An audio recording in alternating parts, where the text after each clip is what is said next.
Call the Teaching and Learning Committee meeting to order November 6th at 4:30 p.m. Roll call. Russ Stewart, I'm here. Kim Higginbotham. Here. Tracy Pollock. Here. Item 3, agenda revisions and approval. Move to approve the agenda. I'll second. Pollock with the motion to approve. Kim with the second. Any discussion? Seeing none, all in favor? Aye. That passes. Item 4, approval of minutes, October 9th, 2023 committee minutes. Make a motion to approve the October 9th, 2023 committee minutes. Second. Higginbotham with the motion, Tracy with the second. Any discussion? Seeing none, all in favor? Aye. Aye. That passes. Item 5, we have Mr. Miziak, reports and update of reading pilot updates number 3. All right, as promised, every Teaching and Learning Committee through the fall, I was to bring a update to the Teaching and Learning Committee, and that was outlined in the overall reading pilot plan. One of the bigger pieces is now we've added the middle school pilot. So at the middle school, both StudySync and HMH are both being piloted. The middle school version of HMH is called Into Literature. The elementary version is Into Reading. Both of those are very, very early, so there's not a whole lot that I'm going to provide at this meeting in terms of that. But if you remember, there's kind of a staggering that's going on with the middle school resource and the elementary resource. The decision point for the middle school resource is a little bit further out than the elementary just because of the later start. So they started their year a little bit differently than the elementary did, where they jumped right in. But both of those pilots are up and running. Both of them, similar to the elementary pilots, we provided some initial training, and then they're getting follow-up training. The follow-up training for the HMH resource is going to happen this week. They've got an in-person trainer that's going to come and follow up based on the training that was provided, and then the same thing will happen at a later date for StudySync. In terms of the elementary pilot, I'd say that all 3 pilots are still going pretty well. During the month of October, we had some in-person training that happened for both Wonders and for Into Reading. Those were described by teachers as highly beneficial, and it's given us some of the insights into what training would look like if we were to adopt one of these 2 programs. One of the things that they appreciated most about the training that they received from the trainer was it was grade level and targeted. So they just felt like the instruction in those helped them understand the resource the best and then ask particular questions about it. It was probably, you could group some grade levels together, like 4 and 5, because there's similarities between those, but like our kindergarten crew is very different than our first grade crew, and they said just being able to talk about kindergarten different than those early elementary because of the different components that are involved was highly beneficial for our teachers. So that's given us some pretty good insight into the planning that we would need if we were to move forward with one of these resources with our teachers. Super Kids has their in-person training happening this week, so they sent out a trainer for 2 days, and they're going to meet, they're going to observe each one of the classrooms and then have a follow-up conversation with the teachers afterwards. And that's happening this week. Super Kids, their initial training was in person and more in depth than the other 2, which is why there's been a longer delay between their trainings. The Super Kids pilot teachers felt very ready to implement that resource right out of the gates, given the training that they were provided at the beginning of the year. So throughout October, we've collected data on student progress using formative and summative assessments. HMH and Wonders both have a robust set of assessments that are online within each one of their programs so that we can track students' progress, and they'll give you feedback based on standards. That's another thing that our teachers have enjoyed digging into, is some of the real-time data that they can get on their kids, looking at their progress, things that they're potentially struggling with, and then small groups that they can make from that to support those individual needs.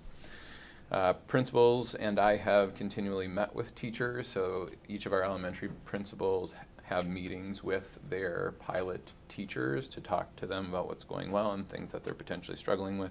I've joined some of those meetings so that they can provide that feedback directly to me. I've been in many of the pilot classrooms with principals so that we go into those classrooms together so that we can observe instruction while it's going on and talk to the teachers while it's there. And then in addition to that, we began our student focus groups where we're collecting information from kids on each one of those resources. So we're asking every one of our grade levels to provide us feedback about the reading resources, including stories that they like, how they feel like they're growing as readers, some of the stories that they may or may not like, anything about the programs that they think is great and things that they don't. We met with a group of kindergartners and we talked about the things that they very much enjoyed about the program, and I don't know that some of the data that we got was all that usable because you've got children who are telling you that they love the story and then the student sitting right to them next to them is telling them that they don't really like that story, and then there's a little argument that ensues about the quality of those pieces of literature. But either way, I would say from the 4th and 5th graders, we've got some interesting information. One of the things that struck us was there was a group of 4th graders that were talking about the reading. They said, oh, the reading's really easy, but the questions afterwards are very hard. So it gives you an idea of some of the rigor in terms of the questions that they're asking students and how they're analyzing text.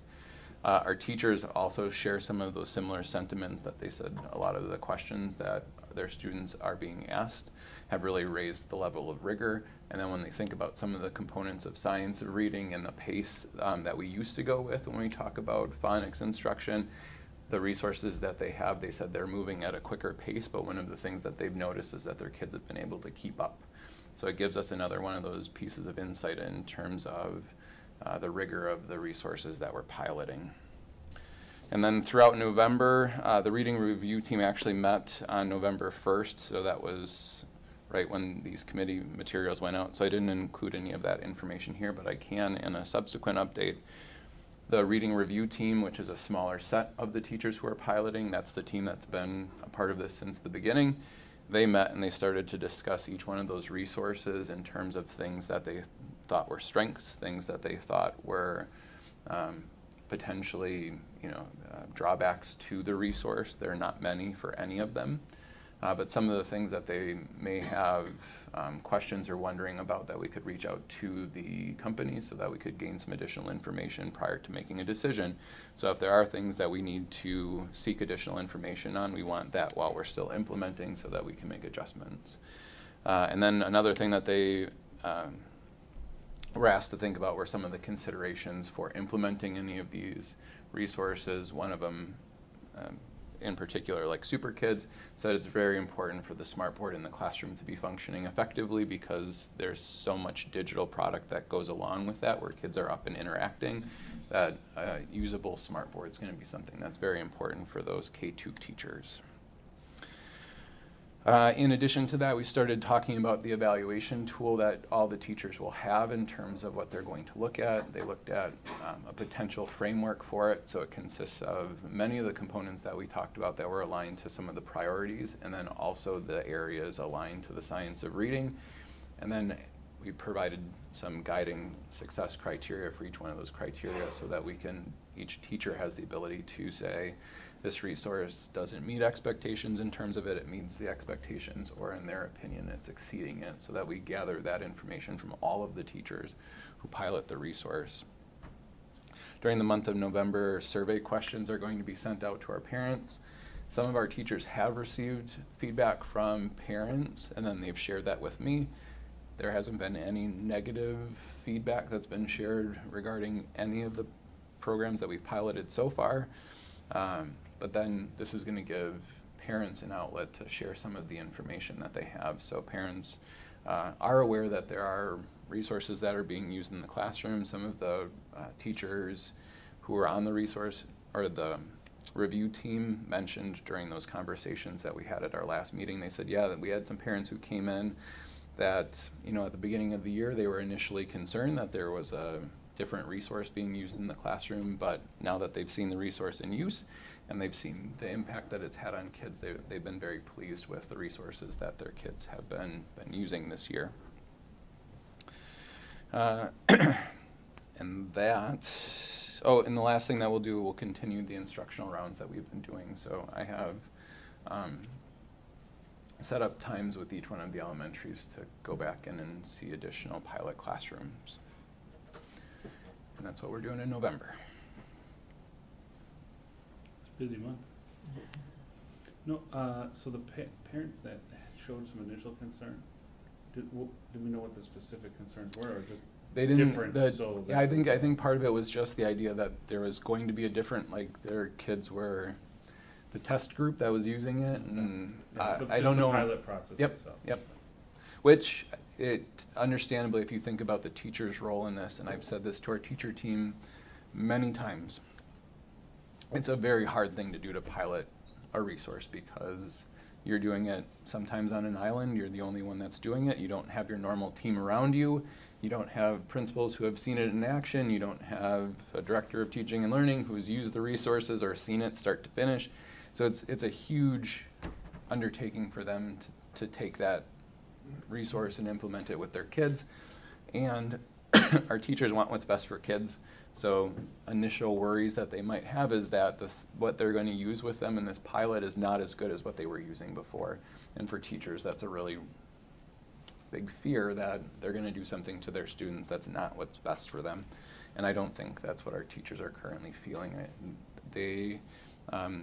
That review team, when you look at the feedback that they've provided, in terms of the distribution of comments of the things that are going well with the resources versus the things that they're struggling with, it's not even close for any one of the resources.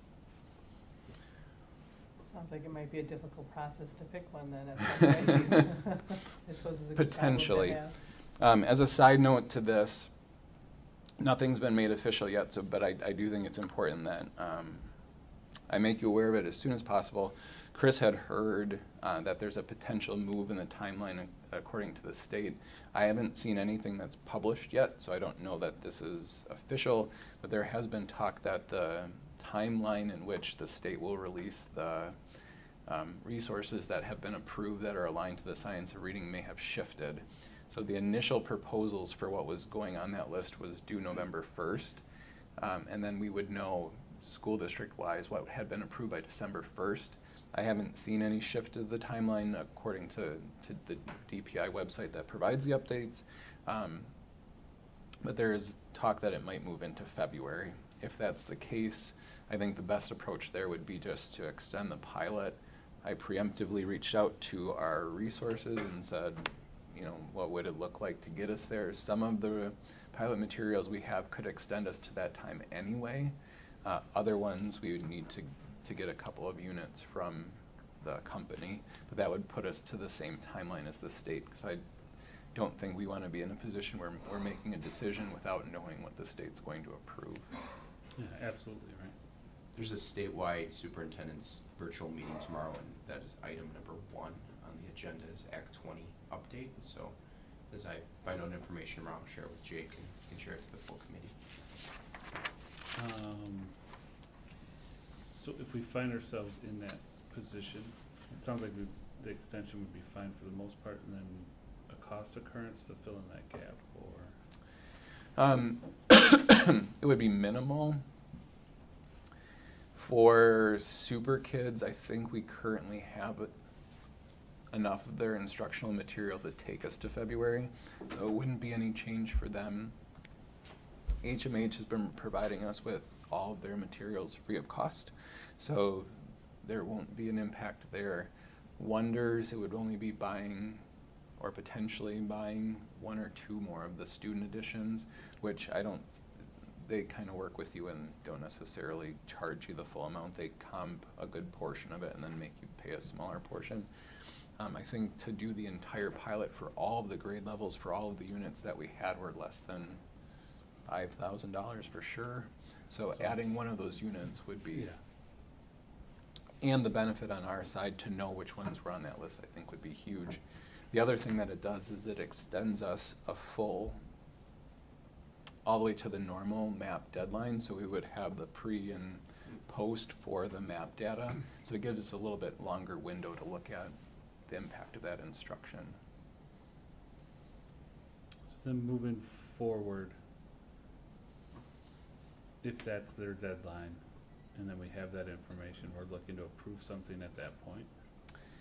We would, so at that point, once we know, we will have collected a large majority of the data at that point, that I think at that point we'll have our recommendation. It would just be waiting to see, does the state align with where we're going?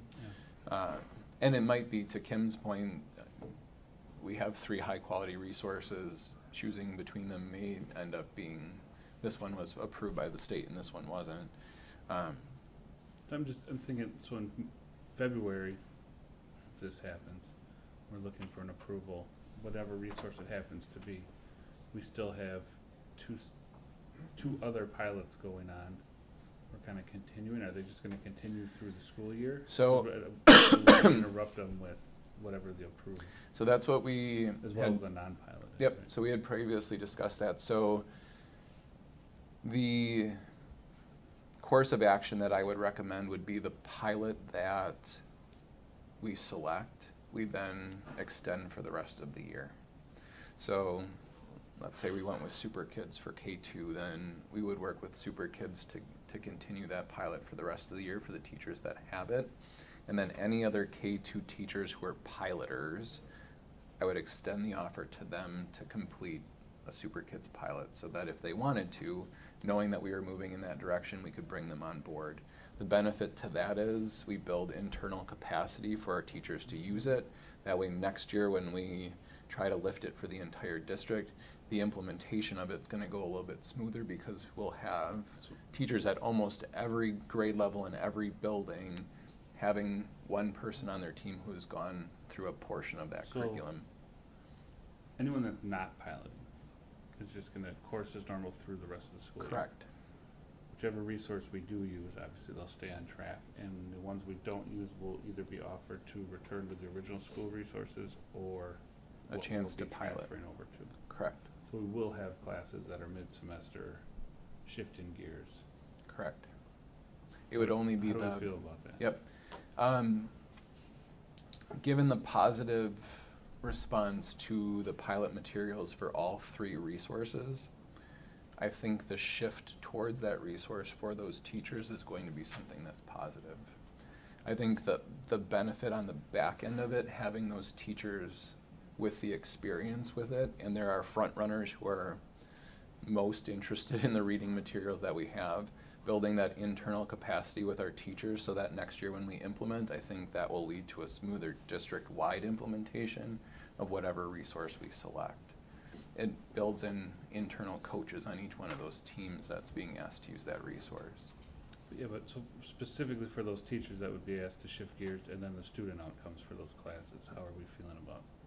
I mean, there's going to be, right, kind of a transition. I think the transition between any of the resources that we're using, so to move from HMH to Wonders, that's a less impactful transition than switching from one of those resources back to what we were doing. Okay. And I think it'll be less jarring for our, and what I mean by that is for our kids, they're gonna feel less of a change going in that direction than it would be to go back to what we were doing. Yeah, I guess I'd be interested to hear what the frontline educator's thought is on that. I mean, I understand what you're saying, and that makes sense too, but they're the ones that are gonna be managing in the classroom with the kids, and results are still gonna be expected, so that kind of puts them in a hard spot.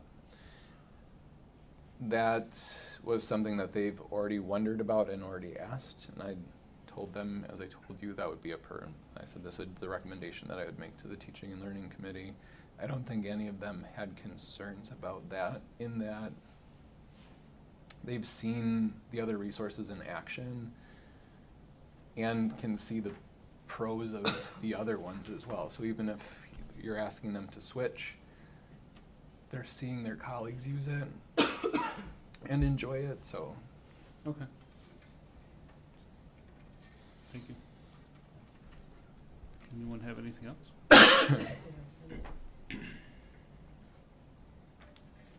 Nothing? We'll move on. Oh, sorry. Oh, okay. Sorry. She's In case it's dry, so it's going. Right? It's catching. Trying Do to we breathe. have, like, the criteria that we're gonna be using at some point to make the decision when it has, you know, becomes close, and we're kind of working with that along the way, so it's not all of a sudden at the end, we're all just Yep. trying to make the decision. So I can share that criteria with everybody, and then I can include that as my next update. You can think about it in maybe 3 big buckets of things that we're going to ask them about. The first bucket is aligning to the priorities that we identified early on in the review. So here are the things that we're absolutely looking as non-negotiables for our curriculums. The second piece is the kind of traditional elements of a resource. So thinking about asking them questions around the assessments, the alignment to standards, how well it's implemented within the classroom, were the, for lack of better terms, were they overwhelmed by the resources that are there? Is it easy to implement and use? And then the last bucket would be the criteria that are aligned to the science of reading. So asking them questions about vocabulary development and how well those resources focused on those key components. We have external evaluations of each of those resources aligned to those components, but then we would take a look at that internally.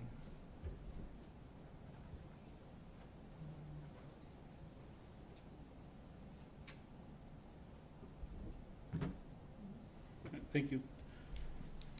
Item 6, unfinished business, we have none.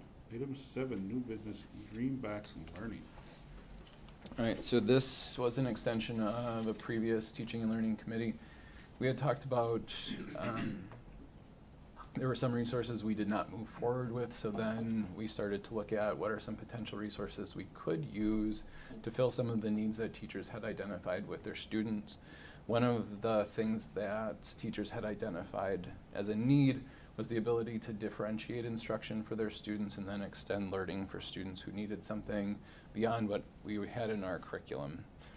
So one of the solutions that we are proposing is called Dreambox Learning. So Dreambox is an online platform that is computer adaptive. So what that means is it will respond to the student learning that's happening. So it can adjust and then meet the students where they're at. This is a program that runs on a 12-month cycle. So one of the benefits to this is Dreambox would also be available, losing my voice, to parents at home during the summer and at night. So Dreambox is one of these programs that students can kind of use at will for as much as they'd like to. So the recommendation from Dreambox, I think Eric's trying to help me out here.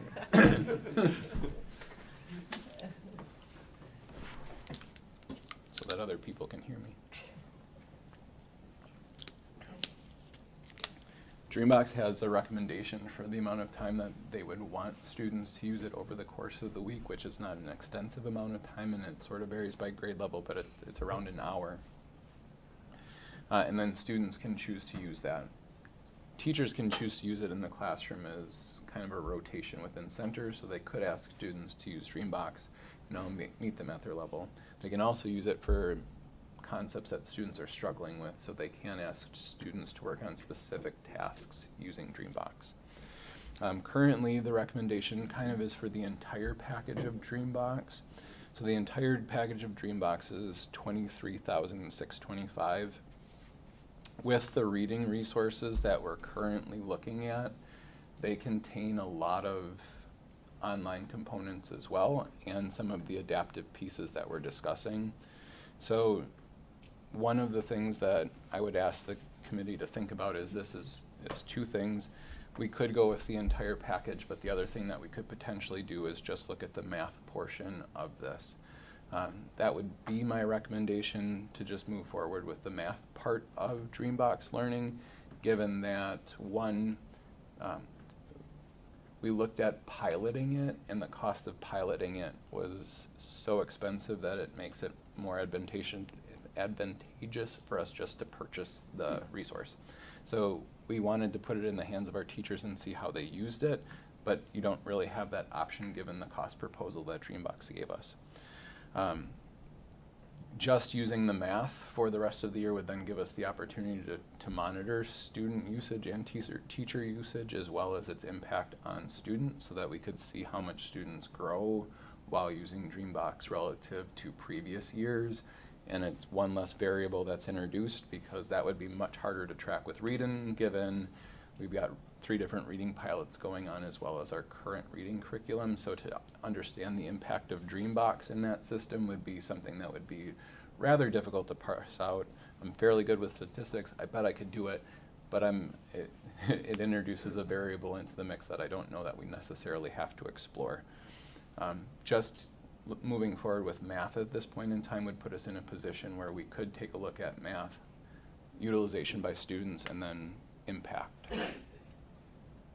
If we did move forward with just math, we wouldn't have to have the recommendation to the finance committee, because the cost of Dreambox math plus the professional development that goes along with it, they provide some training to teachers into how to use it.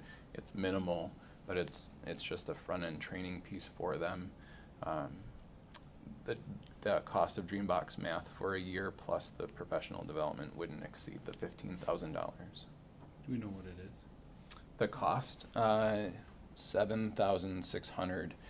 There might be a slight tweak to that. The cost proposal that I have here, I don't know that there was a bundling price that was there. That's the only piece that I would have to confirm, but my estimation is it would be under the $15,000. So I'd be on board with just doing the math, like you said, just to have the pilot for the reading, just be the pilot for the reading, so we can assess that first, because that's more important. We're gonna be using a curriculum for a long time. We need to definitely figure that out. But my question with the Dreambox, it says it figures out where the student is and kind of goes from there, so it keeps up with the student. Is there some sort of pretest that the student takes? Is there a way for the teacher to start them here, or do they start at like square one and have to work their way through the whole grade appropriate? No, so they're, the way that a computer adaptive one, so if there's a task that the student is struggling with, it moves it from there. It starts students near grade level, but teachers also have the option to assign specific things to students within the program. But it's not you have to prove you can do everything before I start you out at a particular spot. It'll start you with grade level material and then adjust from there. Okay. So as we're going to be using this, because I think I said something about it would increase students' scores by 2.5, I think it was, points. Is there a way for us to, I guess maybe quarterly or however we want to figure out to see how it's doing as far as how the students like it? Because you did have it, we're not really sure why we don't anymore. So yeah, I tried my best to figure out the reason why it was removed. The recollection of the principals who were here at the time said it was primarily for a financial reason that it was removed. But the impact on scores is definitely something that we could look at. Given where it's going to be utilized and then the frequency of use, I would suggest that we take a look at looking where students are winter map and then where they are spring map. What Dreambox will provide you is individual student use times, so we could take a look at, because we'll have comparisons within there. So students who scored, I'm just going to throw out numbers, let's pretend they scored at the RIT level of 200. We've got students who have used Dreambox a lot, and then students who haven't. We would be able to compare those groups to see, was there a measurable impact for there could be lots of other variables in there, but it would be one way for us to try to take a look at, does it have an impact on student learning? But then your other piece is, how much do students enjoy using it? I think that is the purpose for why we have those student pilot groups in the reading curriculum. It's not necessarily to gain data that's going to shift us one way or the other, but it would be very valuable for us to hear if our students are hating every story that we put in front of them. That's something that we need to consider when we look at the reading resource that we move forward with, because if our kids don't like it, they're not going to read the stories that are there. It's going to be a harder sell for teachers to get students to enjoy reading, which is one of the priorities that we have, is that students enjoy reading. As students enjoy reading, they're going to read more. Same thing with Dreambox. If it's something that students aren't enjoying using, it's an investment that we're making. It may impact scores if we can force them to use it for a particular amount of time, but if they have no interest in doing it, we're sort of diminishing their desire to learn, which is not something that we want to do. And I guess that's my question. Is it, as you said, as far as using it sometimes as a station, so is it gonna be either that it can be auto use, like they have to use it for a certain amount of time each day? And then if you have a student that's struggling in math, that it would be, you know, more, you need to use this for a certain amount of time? Or maybe That's both one, use so it? that's one of the ways that it could be used. I would say that it's unlikely that this is going to be a resource that's going to be used during their specific math time. That would be something that we would want to work with the teachers on. They do have at the elementary, so win time, so they have time within their school day. That's kind of an extension period where they could use it. They can also use it at home. So the resources that we're looking for, and this is a common school fund, so purchased through the library. These are some of the extension pieces. So like Brain Pop, that was used by our teachers as a curricular resources in some cases, but it wasn't, it was a supplemental resource, not the core resource that we're using to teach science. Same thing here. This isn't the core resource that we're using to teach math. Bridges is that. It is an extension for that, so that when students potentially need additional support, or they are interested in math and want to play the math games that are in it, or they need an extension, this is a way that teachers can have a resource to differentiate instruction. Would we be able to track that at some point too, as far as like the kids that are actually just want to do it versus the kids that, you know, this would be helpful for you? Would that kind of make the difference? Some of that you can see within the utilization data. So if we're seeing students who are using it at home, it could be that they're asking their parents to use it at home. Dr. Reuter's son did have Dreambox for a period of time, and he shared that there was a time when his son asked him to use Dreambox. My son has it too, and he'll go through phases where he wants to use it and phases where he doesn't want to use it. Sometimes it is a way for him to get a little extra iPad time. He'll ask me if he can use Dreambox. So he knows almost always the answer is going to be yes to get some extra screen time using Dreambox. But that is something that we can explore, is do we see students using it outside, our parents seeing this as a valuable resource for them to use at home. And then we could also track the summer piece of it. There typically is a little bit of summer slide that happens with students where skills regress over the summer. This is something that kids would have access to all summer long, so if parents did want to have their student use it a couple times throughout the summer on a weekly basis, they could do that. I have a couple of things. Personally, I think it's a smart idea to exclude the reading piece. So happy to hear that's kind of coming as the recommendation. I'm assuming too that when this does get released out to everybody, that because parents have can have access to it, that we would inform parents of that and how to access. Is it? Do they? It's have their easy own to access login, at home. or? There's a code that parents Okay. are provided. And then on top of all that, to adding on to Kim's questions regarding data and the usability, can we also see how often parents log in? Parents would log in with their student, so Okay. there wouldn't be a way to differentiate as the parent logging in for their child. We could certainly try to formulate similar questions where we could ask parents about the use of Dreambox at home as a way to seek additional data on, are you finding it useful for your student? Does your student want to engage with the platform at home? For additional iPad Yep. time. They can try to figure out the reason as to why. So with programs like this, it seems we often look at it from a standpoint of supporting some students that are struggling in it, and it sounds like this will do that, or its intent is that. Does it also have a portion of it that would be dedicated towards allowing some of our students that are exceeding past grade levels, so we're not putting a ceiling on them? Yep, so that was the extension part. So teachers would have both of those options. So students who need additional extension, this is going, because it's computer adaptive, we'll let them keep going. So it's not going to limit them to the grade level skills, but would let them proceed on. Sure. Awesome. So what do you need from us then? If your recommendation isn't to take the full 23, which you were looking for a recommendation then for us to give to finance, who's meeting right after this, and I see it is on their agenda. Do you need us to give directive of, yes, let's just proceed with math at that point? It sounds like that's what your verbal recommendation is. I think that's the recommendation, as it doesn't, it will not exceed the $15,000 to go that direction. We could recommend to finance that they remove it from their agenda, as it's not something that they need to I mean, take action on. Or we could just send it to them with just the math package and they could, however it's action or non-action to you guys. Guess it's up to the chair.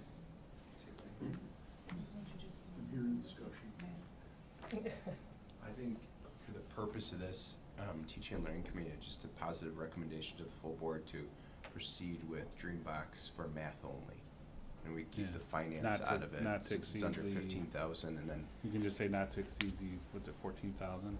yeah. Whatever their recommendation would be And then required. Mr. Loth could remove that from the agenda this evening for finance, since it doesn't apply to policy for financial approval. So I'm seeing it on, what page this is. It's item 2 on monthly purchase for finance. Yeah, I'm just on our packet. So I'm looking at the Dreambox page 1. And it looks like it's the quote. Mhm. So if we go to software and services, we just need that first line. Dreambox Learning Math Advanced Licenses for Amy Bell County Line, MacArthur, and Rockfield Elementary Schools at the cost of, and we'll say not to exceed. Cause it sounds like we're not solid on if it's 7,600 or not. So I Right. don't wanna pigeonhole you that. There is professional development that's tied to it. Again, I don't believe it would be the full cost that's there, because that's professional development for both, so it would be limited to go with that. So say not to 14,000. exceed 14,000. That would, if it's 14,000, that's more than So safe. redid it. I'd be careful doing that, because then the vendor will just say, okay, the price is 15,000. Well, that's up to him to discuss with the vendor, and the vendor's not, doesn't know what our motion is. I just don't wanna limit him to a ceiling. I think, Ceiling's I 14, think Mr. otherwise it has to Wozniak would come to you. negotiate a price, given what they have quoted here, to stay within the ballpark of the 7,600 plus, probably. Yeah, we Per- should put not, we percent. don't have to put a price on Yeah. it, we could just say we Just say, recommend. I would say just a positive recommendation to the To the board board. to approve. For math math in only. those schools. Yep. Works for me. Anybody wanna tackle that? So I'd like to make a motion to provide the finance committee a positive recommendation. I'm to sorry, approve- full board. Full board. My bad. Finance. Sorry. I was on the committee finance. Yeah. All right, I'll try again. Okay, I'd like to make a motion to provide the full board a positive recommendation to approve the purchase of Dreambox Learning Math Only. That's, Good. yeah. And it- Second. Ms. Higginbotham with the motion, Mr. Pollak with the second. Any discussion? Sounds like a great way to move forward to me, so. All in favor? Aye. Aye? That passes. Item 8, one more motion. the motion to adjourn. Second. Ms. Higginbotham with the motion to adjourn, Mr. Pollak with the second. Any discussion? Seeing none, we are adjourned at 5. Aye. Oh. We gotta vote. We all want to vote on that. All in favor? Aye. We are adjourned at 5:08.